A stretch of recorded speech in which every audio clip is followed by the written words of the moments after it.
មកចូលតា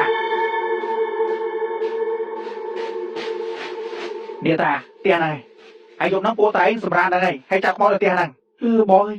ផ្ទះនេះគួរខ្លាចឯងជួយឲ្យខ្លាចទៅអីគេតែចាប់ខ្មោចម៉ាយភ័យអត់ទៅរត់ទាន់តាម៉ែនិយាយចឹងគេតាអញគ្រូចាប់ខ្មោចកុំនិយាយច្រើនចៅត្រូវចាំថាយើងមករលុយសម្រាប់ផ្ទះនេះមិនបាច់ខ្លាចថាមានចោលមកផ្លន់ទេព្រោះវារៀនចូលទេអីមិនចឹងពូព្រោះផ្ទះហ្នឹងមានខ្មោចជាខែចាប់ខ្មោចបាយភ័យចៅត្រៀមតែខ្សែសមារ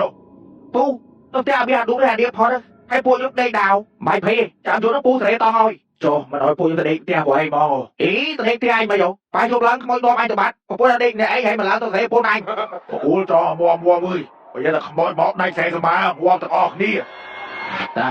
ខ្ញុំសុំយ៉ាងបានអត់យើងគួរតែតម្លៃការចាប់ខ្មោចទីទៅតែមកទៅចាប់ខ្មោចគេមកយកបានតែ200000មកខាងคนឈាមដេកពេទ្យអស់80000អីគេដេកអីចុះបើឯងយកថ្លៃគេយកអាចារ្យផ្សេងឯងមិន7ទីផ្សារលោកជួយអៀនណាតែជាចឹងតាយកបើអាចារ្យចាប់ខ្មោចចេះក្រណាមើលអាចារ្យខាងជីសពតអាណាជីអីជីទៅសំខាន់ណាឯងកំពុងចាប់បដោតទីផ្សារឯតាមានបបោសិនអស់បបោសិនម៉ែអីតាមមើលបបោសិនអស់បោស្មាយមកអីសមាសបណាអស់លុយតិចឯតាបាទអត់តោះពួន